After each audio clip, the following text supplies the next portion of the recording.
Hello friends, welcome to துரன் academy. இந்த ஷார்ட்ஸ்ல பிப்ரவரி 2025 சம்பந்தமான ஒரு இம்பார்ட்டன்ட் கரண்ட் அஃபேர்ஸ் வந்து பார்க்க போறோம். ஊழல் புலனாய்வு குறியீடு 2024. ஓகேவா? கரப்ஷன் பெர்செப்ஷன் இண்டெக்ஸ் சிபிஐ அப்படின்னு சொல்லிட்டு குறிப்பிடுவாங்க.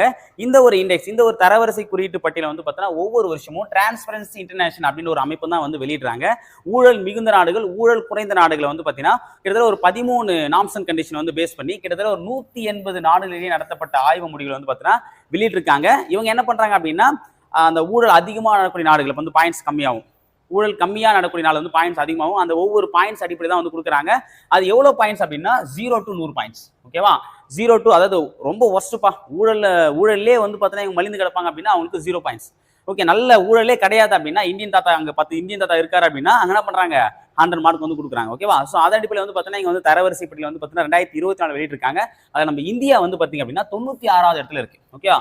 38 புள்ளிகளை பெற்று, கடந்த ஆண்டு வந்து பார்த்தீங்கன்னா 39 புள்ளி, ஒரு புள்ளி எக்ஸ்ட்ரா இருக்கு. ஓகேவா? 93 இருந்திருக்காங்க 2023.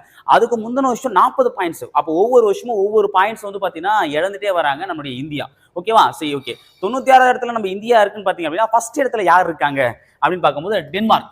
10 மார்க் கம்மியா எடுத்து டென்மார்க் என்ன பண்றாங்க, 1வது இடத்துல இருக்காங்க. ஏன்னா மொத்தம் 100 மார்க்கா, 100 பாயிண்ட்ஸ், 100 பாயிண்ட்ஸ் 90 பாயிண்ட்ஸ் எடுத்திருக்காங்க. அப்போ 10 பாயிண்ட்ஸ் கம்மியா, அப்போ 10 பாயிண்ட்ஸ் கம்மியா எடுத்து டென்மார்க் ஃபர்ஸ்ட், 10க்கு 10 ஃபுல் மார்க். அப்போ ஃபர்ஸ்ட் மார்க் அப்படின்னா ஞாபகம் எடுத்துக்கோங்க. ஓகேவா? அப்போ நம்ம ஃபர்ஸ்ட் வரனா 10 மார்க் அப்படின்னு ஞாபகம் வச்சுக்கோங்க. ரெண்டாவது வந்து பின்னாடியே பின்லாந்து வந்திருக்கான். டென்மார்க் இருந்து ஃபர்ஸ்ட் மார்க் வந்து டென்மார்க் எடுத்தாலும் செகண்ட் பின்னாடியே பின்லாந்து வந்துட்டான். மூணாவது வந்து பார்த்தா சிங்கப்பூர்.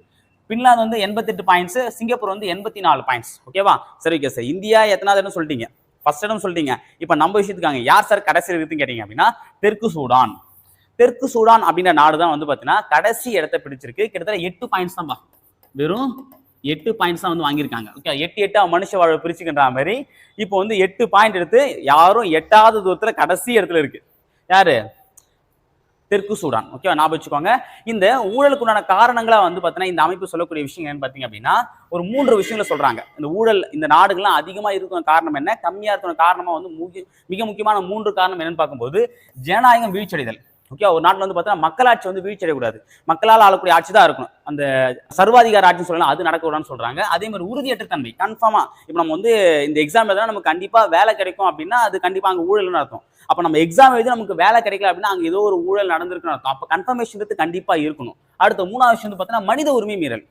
அப்போ ஒவ்வொரு மனிதனுக்கு வழங்கப்பட்ட உரிமை வந்து மீறப்படுது அப்படின்னா அப்ப அந்த இடத்துல ஊழல் நடந்திருக்குன்னு அர்த்தம். அப்போ ஊழல் நடைபெறுவதற்கு மிக முக்கியமான 3 காரணம் என்ன அப்படின்னா ஜனநாயக வீழ்ச்சியடைதல், உறுதியற்ற தன்மை, மனித உரிமை மீறல்கள். ஓகேவா?